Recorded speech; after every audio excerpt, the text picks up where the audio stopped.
Are you ready? Stand by.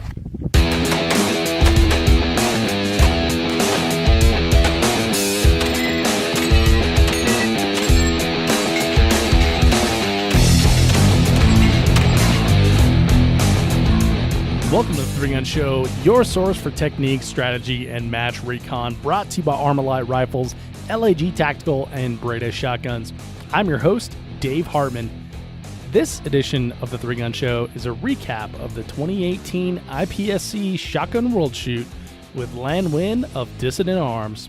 This podcast is brought to you by Breda USA, Italian shotguns that are the best in the world. And this is a shotgun tech tip from Team Breda. Hey, this is Dave Hartman for the Three Gun Show, and we have Josh Tarrant of Team Breda, and he's here with a shotgun tech tip for you. Josh, what do you got? Today we're going to talk about shotgun stance. Stance is incredibly important to be able to shoot a shotgun well, manage recoil. So first up, we're going to start at the feet. You want your feet wider than shoulder width apart. If you're right-handed, you want your left leg further forward. You want about 75% of your weight on your left leg, weight over the balls of your feet. You want to have a nice forward lean of your spine. Shoulder the shotgun, roll your shoulder forward to cradle. And that'll help you ride the recoil and get back on target faster. That's another shotgun tech tip with Josh Tarrant from Team Breda. Thanks, Josh. Check out Breda's B12i 3-gun ready inertia-driven shotgun at BredaUSA.com. That's BREDA. This podcast is brought to you by LAG Tactical. I've been using LAG gear for 3 years now, and I just got an upgrade into their new for 2018 MCS mag pouches. MCS stands for Modular Carry System and is a two-piece design that fits most double-stack 9 and 40 mags and most AR mags. That means I can loan gear to someone in need on the range, even if we're shooting different guns. I've been using these pouches for many matches now, and they've been great. I like that you can choose the retention based on what is required by the stage, Speed Demon or Locked In Tight. I've been shooting the low-cut Supernova holster as well, and it has been a dream. They make it in a mid and high cut too if you're into that, but I'm digging the low cut. Super fast draws and plenty of retention when you need it. Check them out, lagtactical.com, and use code 3GS in all caps to save yourself 10% when placing an order. Thank you for tuning in to the Three Gun Show this week. So much going on in the Three Gun Show world. The busy part of my personal shooting season is spinning up here, and it's going to be all hands on deck, elbows and a-holes for the next few weeks here. I've got the Colorado 3-Gun Championship coming up, the Jeff Kirkwold Memorial match coming up, and travel for both of those. And then going to TriggerCon as well. And then after that, Wyoming Governor's match in Rocky Mountain 3-Guns. So for the next 6 weeks, I'll be traveling for five of them. Somewhere in there I'm going to sleep. Pretty sure I'm going to sleep. But the other thing I'm doing is we have this run and gun, the Big Ben Blast and Dash, coming up October 13th, and doing all kinds of behind-the-scenes match stuff for that as well. So that one is going to be in Rama, Colorado. It's one of the ranges that I shoot local matches here, and we're getting together and we're putting together a run and gun. So this is going to be a 5K obstacle race with 11 obstacles, somewhere in that range, and 7 stages. It's a 3-gun match, so unlike most running guns, you'll be using your shotgun as well. So the way the match is going to kind of work, start out with your rifle, your pistol. You're going to carry those on your body with all your ammunition, and you're going to run, and you're going to accomplish several obstacles along the way, shoot several stages. There's going to be some stage guns that we're putting together, and then about the halfway mark, you will switch up to your shotgun and shoot a couple stages with it, including a 3-gun stage, which is completely unheard of in running guns, so it's going to be a good time. If you're interested in that, check out the show notes, 3gunshow.com/episode 195, and there is a link. The match is on Practice Score. It's going to be a good time. Limited only to 100 competitors, so sign up soon. On to this week's show. The 2018 IPSC Shotgun World Shoot has come and gone, And the U.S. competitors have been forever changed by the experience. Everyone I talked to has said this, that it was an overwhelming goosebump-inducing type of thing. So we're covering the match from several different perspectives because it is such an amazing event and a huge opportunity to come together with people just like us from around the world, forget all the silly politics and everything, and play a game that we all love, even though not always speaking the same language. So I think it's a cool concept, want to learn more about it, and I want to share that awesome trip with you. So this week, we hear from modified division shooter Lan Nguyen. Lan, welcome back to the show. Hey, Dave. I'm glad to be back. Thanks for having me. It's great to speak to you. So we had you on the show not too long ago when we were at the NRA annual meeting, and you guys were in full prep for going to the Shotgun World Shoot in France, and now it's come and gone. So we're here to talk about that experience. Oh yeah, it was a heck of an experience. We basically went to the Shotgun World Shoot in France. It was in Châteauroux, France, which it was or is rather about 3.5 hours south of Paris. So we flew in there, which was a direct flight, thankfully, so we didn't have to go in through kind of weird situation with connecting flights. But we flew straight out of Houston, straight into Charles de Gaulle.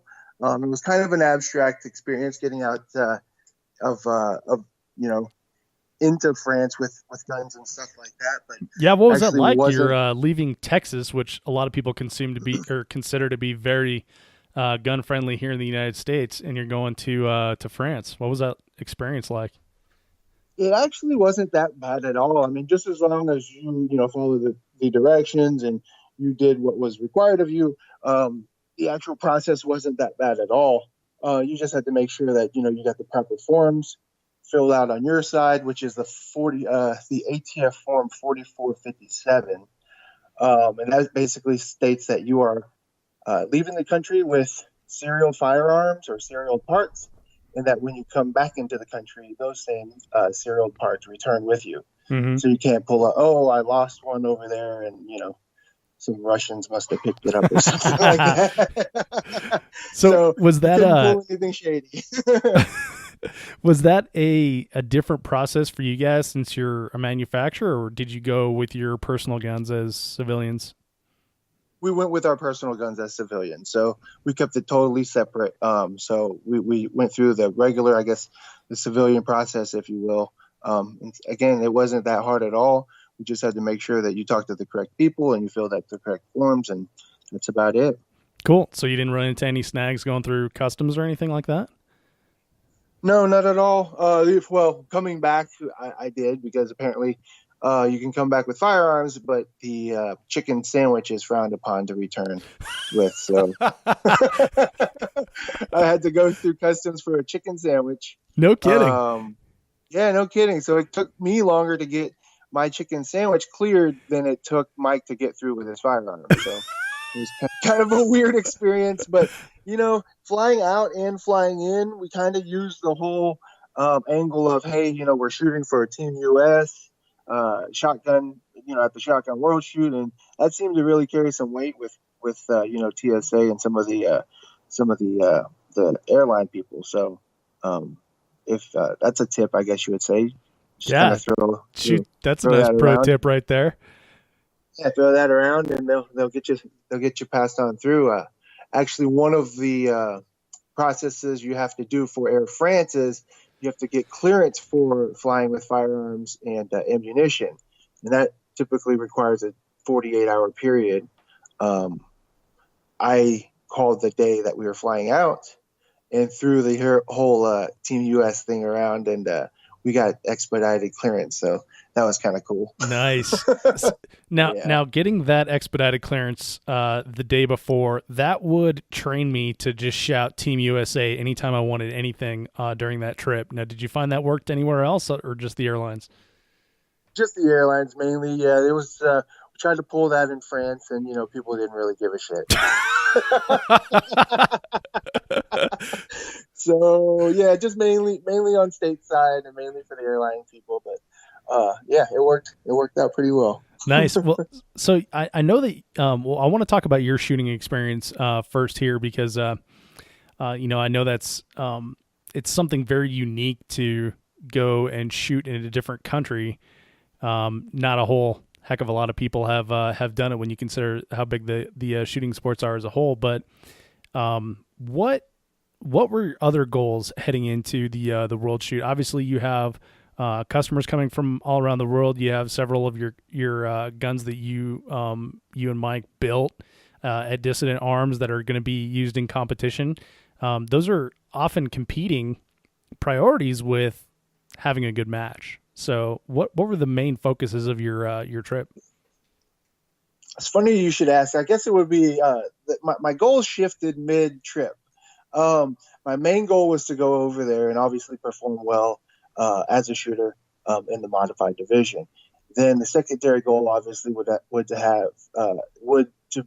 be to have good exposure for the company, and of course, do as well as we can as shooters and as well as manufacturers.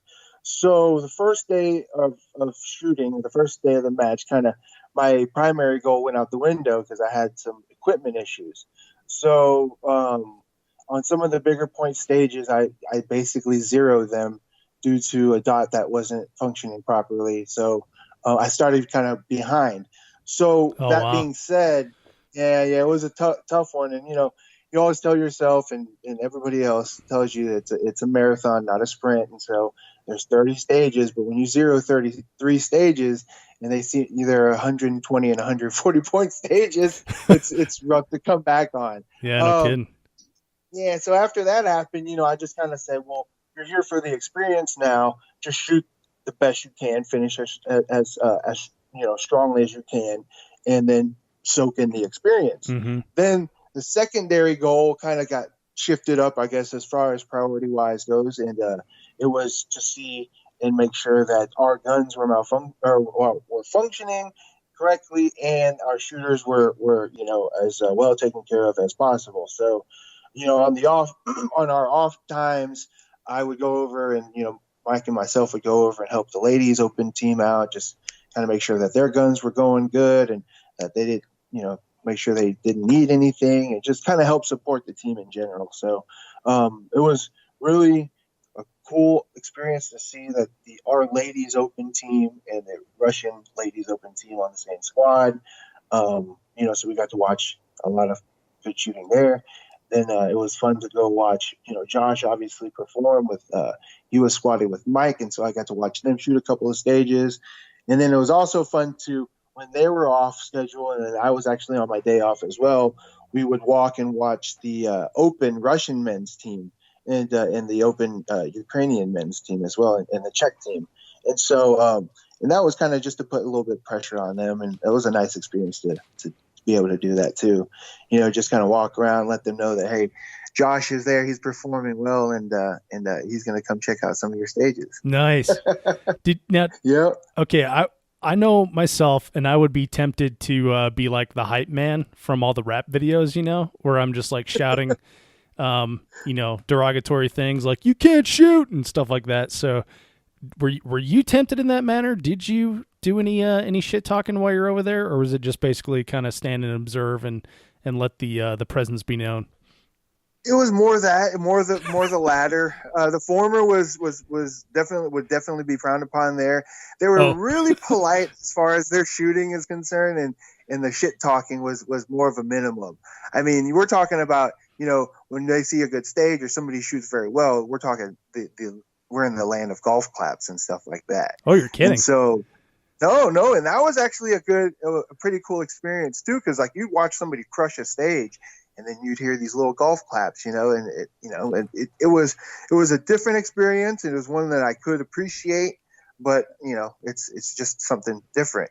Over here, you shoot a good stage, somebody's gonna bust your balls on something. They're gonna find something to talk shit about. Yeah, they want over there, they want to take you down a peg. They don't want you to have too much confidence or anything, Yeah, right. But that's kind of the way we like it, and. If that most people say if they're not talking shit to you or about you, then they probably don't like you. Yeah. So yeah, that's our experience over here. A lot of times when I go to a match, I have like an overwhelming sense of like, these are my people. Like this is where I belong. These are the people that I want to associate with, high performers that like to have a good time and also share the love for, America's constitutional rights. What was the feeling like being with people from all over the world? Just the general feel when you were on the range there for you personally. It was very interesting. I mean, we talked, when we were discussing just everyday life and shooting and stuff like that.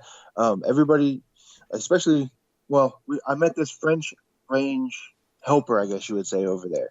So he was talking to me about, his expectations, I guess, of what Americans and in specific how Texans were. And he was thinking, where's the cowboy hat? Where's the horse? And, guns everywhere. And what's funny is all that's Mike true. Yeah, exactly. And I was going to answer all those questions. But we walked into a store and we were checking. Actually, it was a hotel. And it was a hotel on the way to, it was in Paris. So we stayed a night at a hotel before we flew out, so we didn't have to drive the 4.5 hours from Châteauroux to Paris in the morning. So when we were checking in this hotel, Mike gives him his ID and gives him the credit card, obviously. And he looks at the ID, goes, "Oh, Texas." And the first thing he said, without knowing that we were in town for shooting or anything, is like, "Where are your guns?" Mike goes, "They're in the car." Just, kind of matter of factly and just not even thinking about it. And the guy about shit a brick because I think he was joking, not expecting the answer. So Mike goes in the car and he was like, "Oh shit!"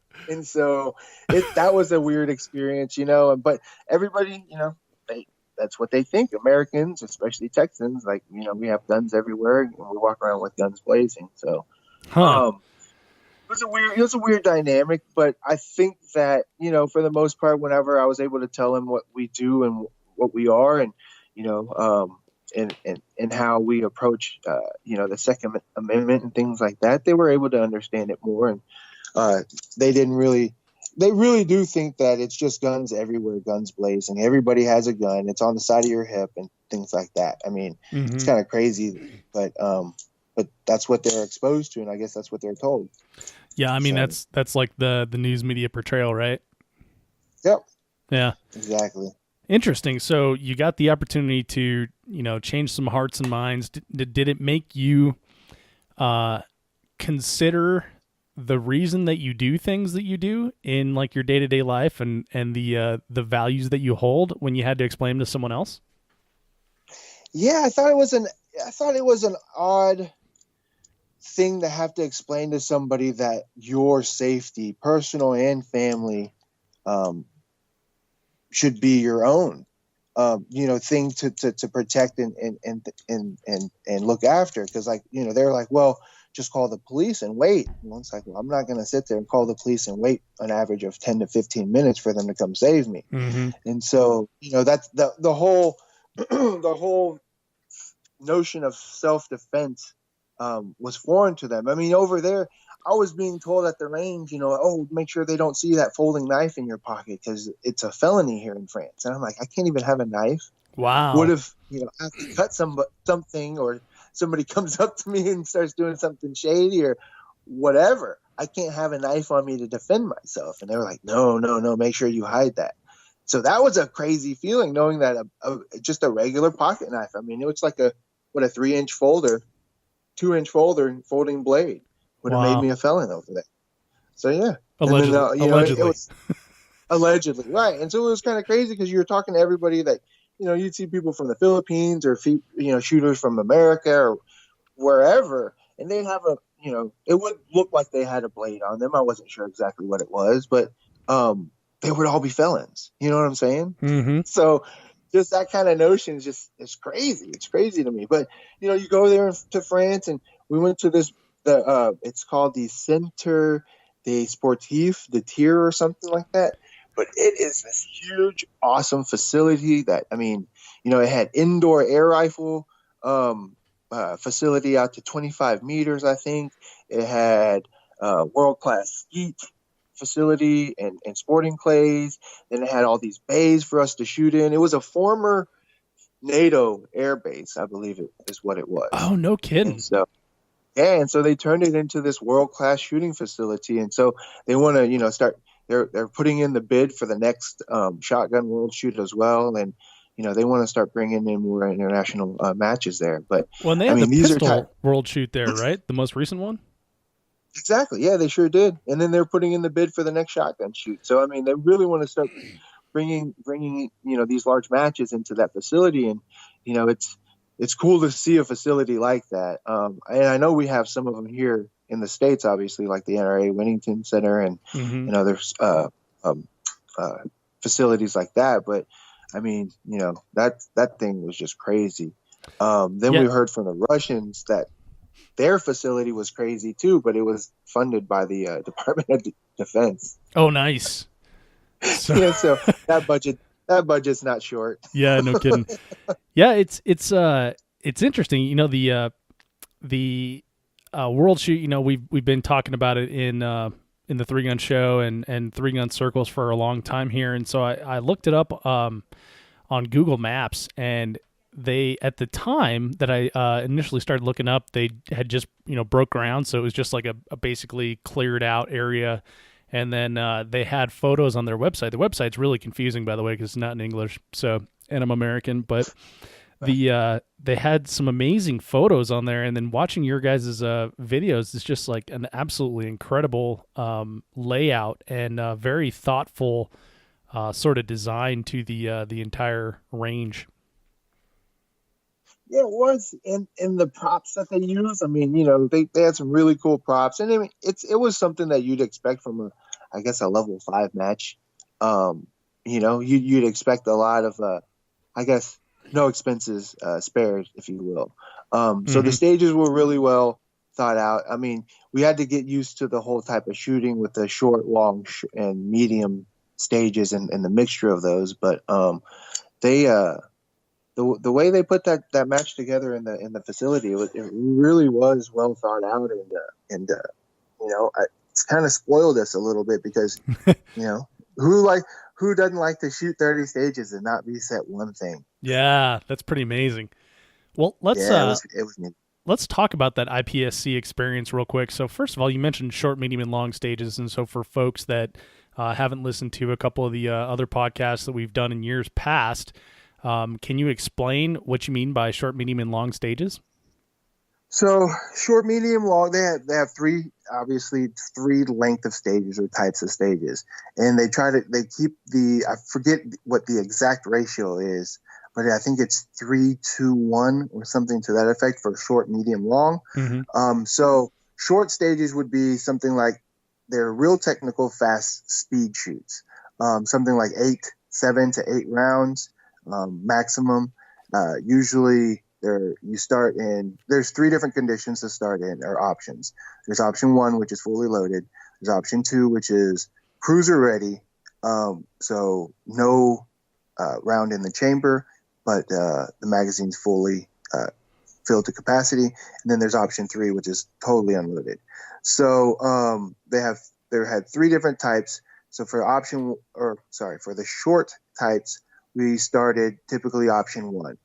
And so it'd be, at the buzzer, you'd shoot either 5 quick poppers, a couple of falling plates, and then some play swingers or something like that. So it really had timing in technical shooting there.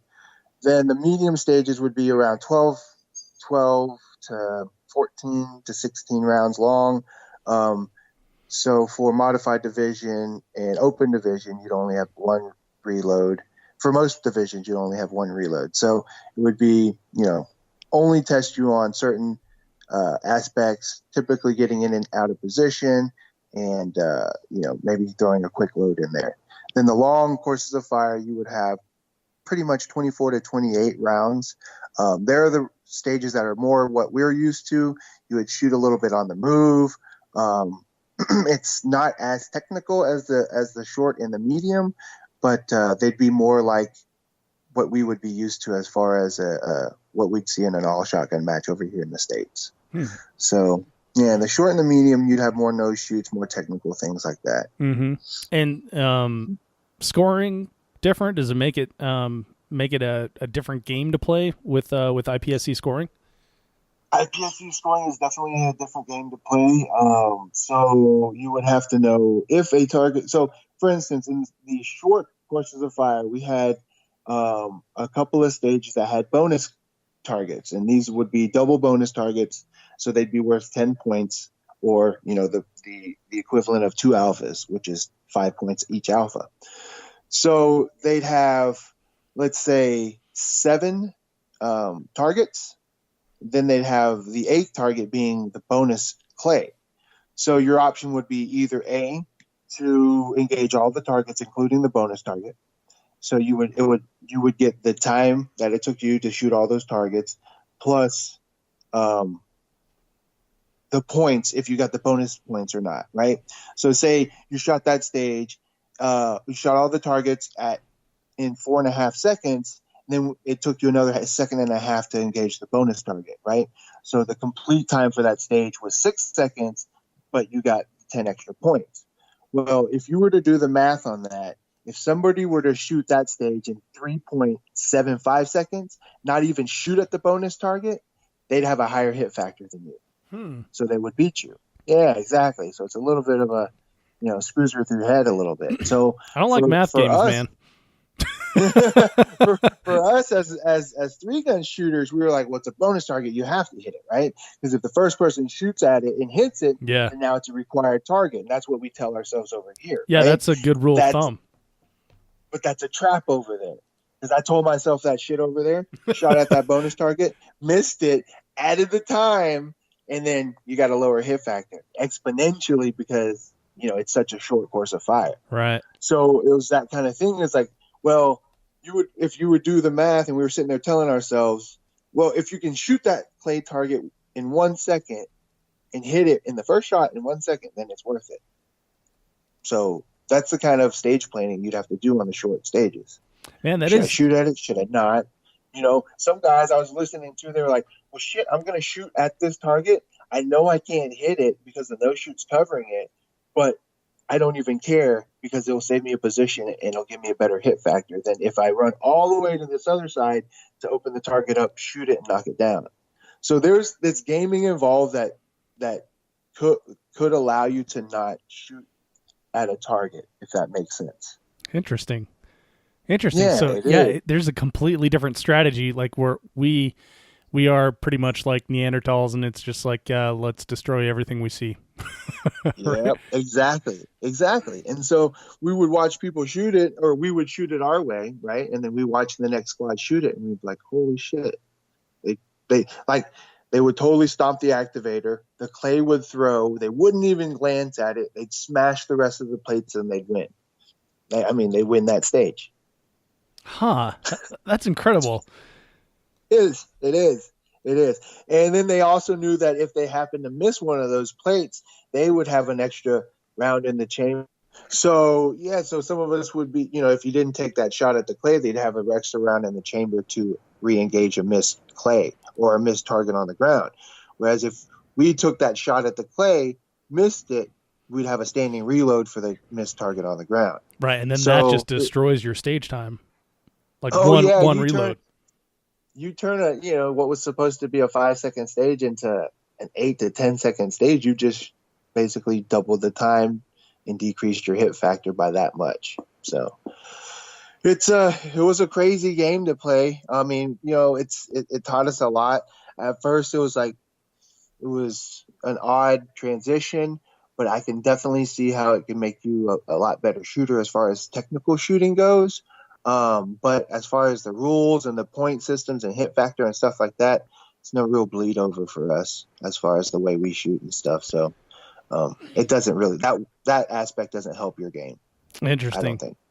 Well, okay, cool. So real quick, let's wrap that up, and then I want to get to the performance of Dissident Arms as a whole. But what do you think then? Did you like the style of match? Is it something you'd want to do again? I am definitely going back in 3 years to the next World Shoot. I did like the style of match. once I learned and accepted that it's a different style of shooting, and you don't try to approach it like you do your typical 3-gun shooting, then it is an enjoyable sport, and it's an enjoyable way to shoot. It's just it's different. Yeah. That's really the only way you can explain it. Some people love it, some people hate it, but it's, if, like I said, if you just accept that it's different and you go into the game and know the rules, then you'll be much better off. A lot of guys over there are good range lawyers. Really? So it's kind of like a USPSA type match? It is. But they didn't take it too far. So there were certain things that I was told that, it's good. They're good rules to keep in mind, obviously.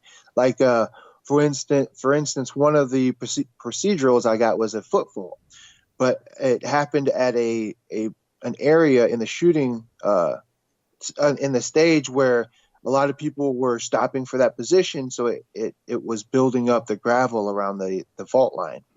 And so in the rules, it says that all fault lines have to be at least 2 centimeters, which is about 1 inch, right? So, basically where I stepped out was not even close to that. And so they said, I could argue that and probably got it called my way. Dude, that is some range lawyering right there. It is, but if you knew the rules and you looked at that area and you got that penalty got called on you, wouldn't you use that? Oh, dude, I didn't mean that in a bad way. I meant that, like, I'm impressed. Like, that is an impressive level of range lawyering. And the guy was from England that told me about it. He came over. He goes, "Oh, you didn't use rule 10 point whatever." I was like, "What the heck are you talking about? Rule what?" And so he told me that, and then he was like, "Well, it's too late now because obviously you pressed accept or approve," which was actually cool. That was the first time they used, I think, electronic scoring. But once you pressed approve, then your score is set, and that's it. So, but it was a piece of information I took with me for the next couple of stages. Unfortunately, I didn't get another foot fault, but I had it in my back pocket if I needed to use it. Yeah. Okay.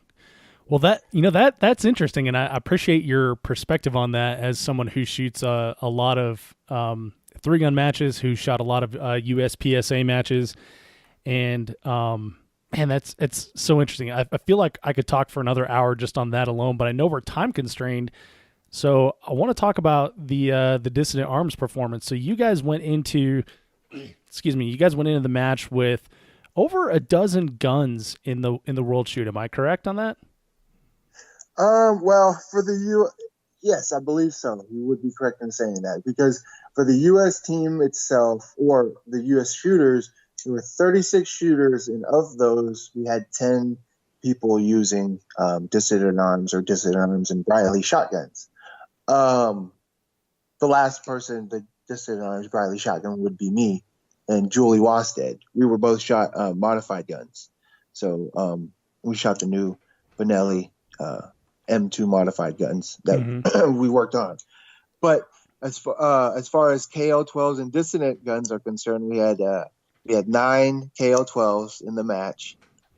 We had, from the States, we had 2 KL-12s that were being shot from guys from Argentina that we didn't even really know about. We sold them to one of our dealers here in the States, and then they're exporters as well. So that was kind of weird. Yeah, we were walking down the stages, and I saw 2 black and orange guns, and I was like, well, what the hell is this?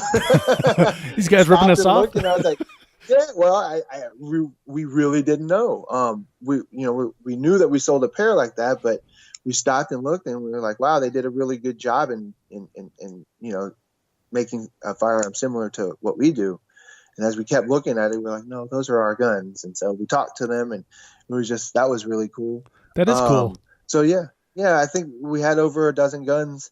We had, there's obviously some more out there, but a couple of the shooters, from like Sweden and stuff like that, they just couldn't make it due to family or health issues. And so we had a couple of less guns in that regard. But I think for, our first time going at it, 12 guns is pretty strong. and we were able to secure a couple of more contracts when we were there. So no kidding. next world shoot, we hope to up those numbers dramatically. But yeah, we had some really good contracts over there that we were able to secure. The overall winner is our shooter, and he was shooting obviously that's the JF-12 for Josh Frolik. Oh, and Josh Frolik won? Breaking news. Big JF. Yeah, Big JF won, man. He took down everybody. So he's number one shotgun shooter in the world. So exciting, man. Very exciting. I mean, I'm so happy for him. It couldn't happen to a better guy. Yeah. He puts the work in. He doesn't hide it from anybody. He'll let anybody know what they need to do to get better. And his attitude is, I'm going to give them everything they want. If they have the work ethic, they'll get up to the top level, but most people don't. So that's where it's at. Yeah. And one of the most friendly people on earth too. He's just a fantastic guy. Couldn't have happened to a better guy. But so what does that mean for Dissident Arms? Does that like basically? I mean, are you walking an inch taller now, like with the pride that you put the shotgun in Josh's hands to enable that win? It's a minimum inch. I mean, it's yeah. Probably no. It was very abstract when it first happened, and I couldn't, I can't imagine what it felt like for Josh, because I mean, that's a world stage. It's like, we were meeting and seeing people that you only know about online, and you hear about like all the Russian shooters and stuff like that, and it's just, world shoot's a big deal. It's kind of like our Olympics. It happens only every 3 years, and the best of the best make it out there. So for him to go out there and kind of be a dark horse, he wasn't even on the U.S. Men's team. Yeah. So he went out there and he let everybody know. He put the world on notice, I guess you would say.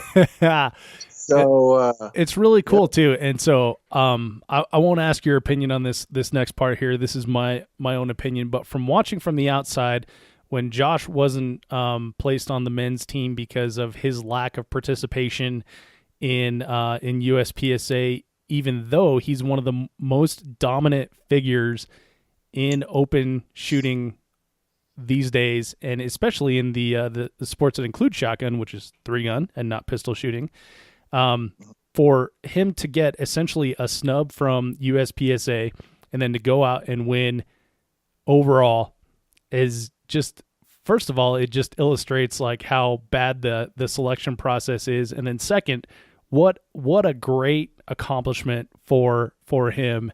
And not even as like a told you so, but just as a personal accomplishment. And again, that's my own opinion on that. And I know that you went representing USPSA too, so I'm not asking you to comment on that, but that's the way I see it from over here in the U.S. No, and I mean, I can appreciate that, but I do have an opinion on it, and I'm not afraid to say anything about it. I think they had to establish some criteria for selection. They didn't have anything set in place. And so, yeah, it wasn't ideal, but now next time Josh does have credential to go, and he can put that on his resume that he's gone through a world shoot, and he does have world shoot experience and a level 5 match experience. And so, and by the way, a win.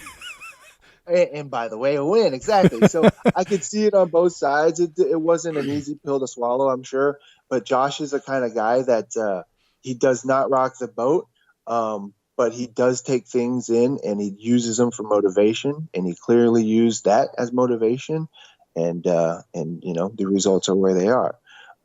So I think that both sides handled that situation the best they could. And I think that the way we approached it is going just to set the stage for the next world shoot. It's going to set it even better for us next time. So, that's where it's at. I mean, you can't say anything more about it. All you can say is that Josh went out there and kicked some ass with a Dissident Arms JF-12, and We're really, really proud of him there. Mike went out there and he did, pretty well for himself as on a world shoot setting as well. We all have world rankings now is the way I look at it. Yeah. So even though mine's not as good as I wanted to, I have experience. I know how to approach the preparation for next time, and that's what the takeaway for us for this match is. Nice. That our company, it was really successful in what we did there. We were able to put faces to names, like with Canch and some UK shooters and some other guys around the world, some guys from Greece that support us, and so overall, it was a very, very successful trip. For the company and for us at a personal level, I guess you would say too. Yeah. Well, and you guys have like a dealer network outside the U.S. Is that what you were talking about with Canch there? Yeah. Well, Canch is our shooter that we sponsor from the UK. Okay. And that man has been able to personify his shotgun. And so his KL-12 is known as Helga around the world. No so kidding. He named her. Yeah, he named her. It's the shotgun is British racing green and orange. And so it kind of looks like the Aston Martin kind of color I know theme. exactly what you're talking about. So he named it Helga, and people know that gun the world around. Like they would come up to us, they go, they didn't speak English, but they go, Canch, they go, Helga. And we know exactly what the hell they were talking about. So just being able to meet people like that are super enthusiastic about the brand, and they believe in what we do. I mean, that just, that for a business owner, that's what it's all about, just to see somebody as enthusiastic as you are about your own products. That means the world to us. And then, just that kind of exposure. It's really good. I guess recognition is the word you would say. Yeah. You would use. You don't really feel it so much around here, but just that when you get to the world level, it's just something different. You know what I'm saying? Yeah, I absolutely do. It's a different experience, I would say. That's great to hear. Well, so you guys had several other Americans that were running your shotguns as well, right? Yeah. So Lanny, she goes with Lanny Oakley. Lanny Barnes, she runs our KL-12. She ran it on the women's open team with Heather Miller and Claudia Vadonis. And they got silver. So that was, they were the biggest competition for the women's Russian open team. And I think next time it's going to be on. I mean, it's going to be a real tough fight. And it's funny because we got to watch them and they were on the same squad. And so, there weren't cat fights, but you can tell that there was a little level of tension and stress there between the two teams. And it was definitely fun to watch. Really interesting. So what do you think about having teams like that on the same squad? Do you think that made the competition better? Or do you think that kind of distracted a little bit from people's individual game? I think it made it better. Well, it all depends on, I guess, on your mental fortitude, if you will. Because, I mean, it could screw with you if you were a little bit weaker, and you would let watching people shoot get into your game and dictate how you shot. But those who are confident in their game and their training and stuff, I think that would be a strength to them. I think you'd be able to put the pressure on people and let them know that, better not screw up because I'm not going to. Yeah, exactly. So, yeah. It all depends on how you handle that, personally. But I saw, the women's team, they handled adversity well, and they were able to, push back right whenever the Russian team pushed. Our team was able to push back, so it was definitely fun to watch. Man, that's so exciting. So the usually when we have a match, we're done in 2 days, 3 days, whatever it is. We shoot 9 stages, 10 stages, something like that, and then we have the awards, prize table, and everyone goes their separate way. So the IPSC experience is a little bit different. There's an amazing opening ceremony. 5 days of shooting, and then wrapped up by what appears to be like a formal ceremony. Yeah, there was an awards banquet and everything to wrap it up. So yeah, and that's what makes me look at the World Shoot kind of like our Olympics, because of the opening ceremony, and you're there representing your country and not just the companies or sponsors that you do at a local level. You're bringing those sponsors and partners with you, but you're also holding your country on your shoulders too, so to speak. So there's a sense of pride in that. That's just, it's really crazy, and it's kind of indescribable unless you kind of get there. Because that was one of the things, like, nothing really sank in until that opening ceremony, that we were in France and we were waving the U.S. flag and proudly representing our country, because it was just kind of a weird thing, because you walk up and you'd say hi to everybody, and then you'd see everybody in their jerseys as far as their country jerseys were concerned.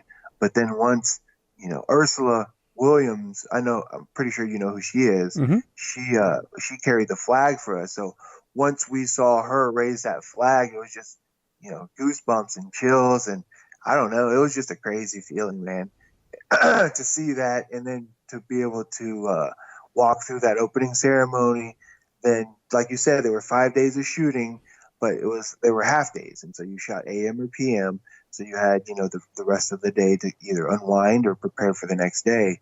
And so there was 5 days of that. Then you had 1 day off in the middle of those 5 days. And so that was kind of interesting too. It's kind of hard to kind of stay on point and stay focused because it was, such a long match, I guess you would say, with a lot of shooting or a lot of resting in between the shooting. Yeah. Some people, I think Dakota Overland in particular, she shot AM one day, so she was off that PM, had the next day off, and then her next scheduled shoot time was the next PM schedule. So essentially she had 2 days off in a row in the middle of a match, and then she had to stay focused, get back, and continue the last part of the match. And so that's a different thing. It kind of drags on a little bit. I can see where it can drag on for some people towards the end, but that's, the most important time you got to finish strong, right? You can't lose focus. And the schedule definitely lends itself to, you being able to lose focus easily. And that's all part of it, right? The match management of managing your body and your mind focus to be able to complete that match. Oh yeah, I mean, so we were, like I said, the schedule was where we would have large breaks and stuff like that, or long breaks in between shooting. So, we stayed at a house with I think there were 7 or 8 of us there. So, we were all dry firing on our days off. So it was we're staying in this house in France. It had a large backyard, and so there were like 5 people standing in the backyard dry firing their shotguns in some chateau in France. Huh. That was pretty funny too. Just like if the house owner, because it was an Airbnb, so like the house owner would roll up and we'd be all standing there with our rigs on and shotguns in her backyard. She'd be like, "Oh, okay, well, that's interesting." Hey guys. Exactly. Here's your towels. I'm gonna get the hell out of here. You guys must be from Texas. Cool. Yeah, no, it was cool. I mean, the house had a pool and hot tub and a grill, so you definitely wanted to relax but you wanted to try to stay focused too. So we had the ability to do both there. So we could grill and then dry fire, and so that was a kind of cool little dynamic at that house. That's great, man. So we're coming up on the end of our time here, but a couple last questions I want to ask you before we go. What is next for Dissident Arms? You've got yourself a world title in Josh Fralick out there winning the high overall, and you've been on the world stage yourself. What do you got going next? Back to work? Oh, back to work, definitely. So So Mike, had recently, we've covered this on the last show, I think, is he recently shut his photography business down, and he's involved with Dissident Arms 100% now. I was discussing, what I was going to do. And so the Thursday before we left for France, I'm no longer going into Capital Cartridge anymore. I'm now strictly on a consultation role. So I'm now devoting myself 100%, 98% to Dissident Arms. I still have to make a couple phone calls and buy and sell brass for Capital, but I don't have to report into the office there anymore. So that's going to free me up. So we're just going to go at it full speed ahead. Going to, basically develop more parts for the Vepr shotgun. Our next product line is we're starting to work on some things for the Vepr and AK rifles as well. Oh, yeah. So we saw you messing around with that IWI Galil. yeah. Yeah. So I think there's you're going to shoot that at Red October, are you? Yeah. Are you guys going to Red October too? So we will see you there with a couple of the ideas that what I'm talking about. Nice. Yeah, I'm gonna shoot that. I'm doing a series, and it's gonna be either video. Well, I mean, it'll be both video series and article for how to turn just like a box stock Galil into a race gun, because that's me. I don't want to go and shoot just like a box stock gun in this AK match. I'm choosing open division, and I'm going big. Are you? Yeah. Oh, sweet. Yeah. We were following that a little bit, and I was we've been talking to Jeremy over there, and then I saw what you were doing with that Galil, so I was like, I'm pretty interested in seeing that, because I really want one of those. I've always wanted one of those guns that I'm interested to see what you can do with it. Nice. Well, I'll send you some pictures once we get off the call here, but I want to keep that my plans secret for now, so I'll give you a little sneak peek. Oh hell! But yeah, so rifles and so we're gonna get into those, and obviously, not obviously, but we've discussed getting into pistols and a bunch of other things too. So I think for the short term, we'll be getting into the rifles, AK pattern rifles, and then we're also discussing the rebirth of modified division here in the States. Yeah. So I think you saw a little teaser that I put on my Instagram thing. So some people are pushing back on it. I think that it's going to be a pretty well accepted division. Just think about the guys that have M4s with dots on them, the guys that have, tactical shotguns from Salient or whatever that they haven't shot, or guys that have ported chokes. Because, I've had so many people show up to our matches with ported chokes, and they're like, well, does this put me in open? Well, it will put you in open, but if we have a modified division, which would be somewhat like open light, then, there's a home for them. And a lot of them get discouraged when they get beat by open division equipment.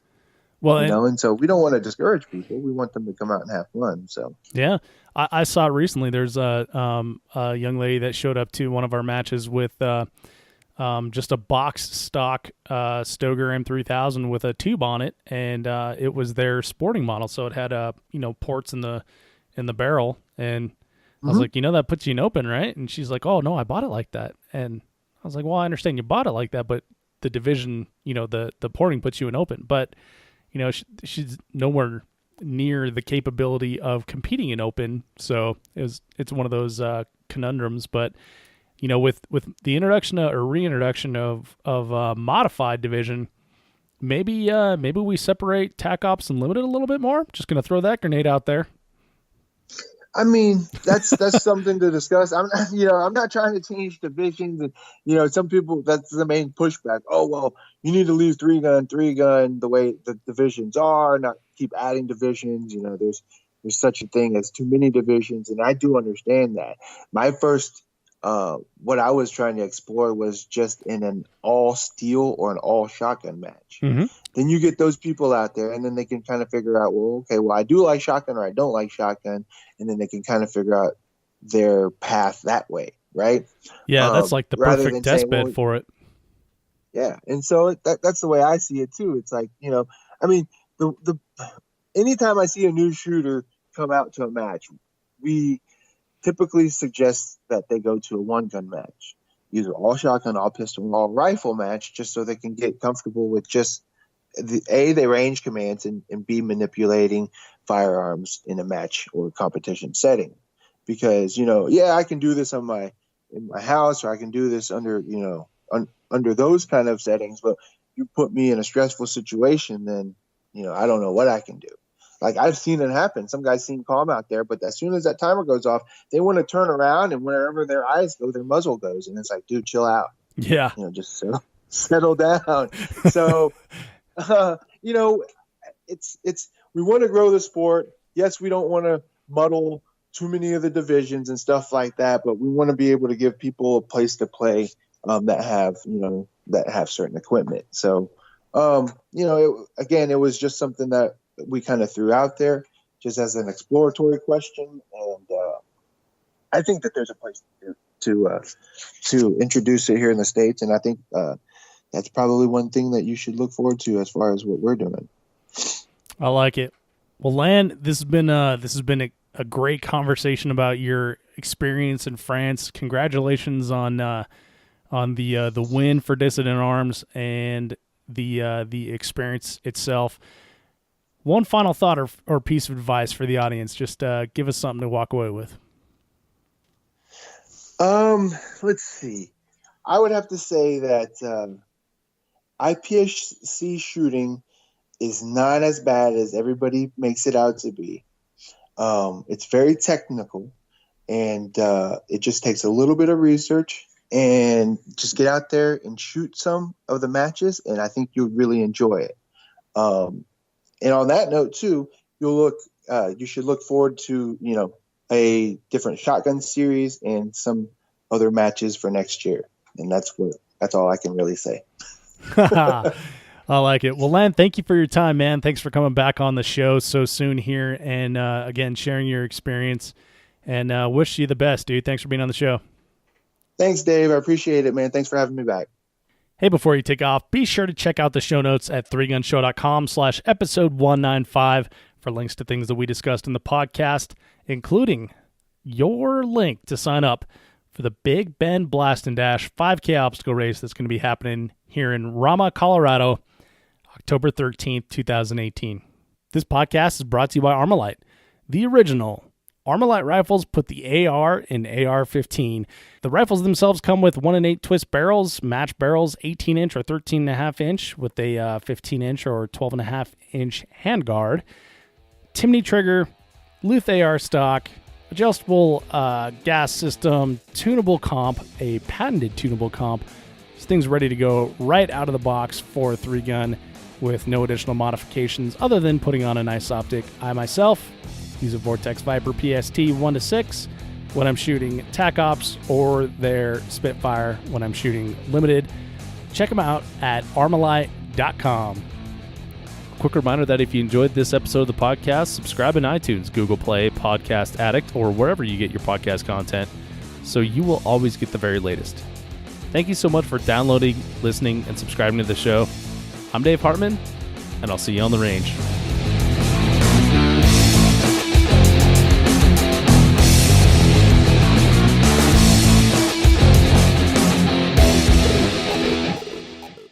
If you are finished, unload, show clear.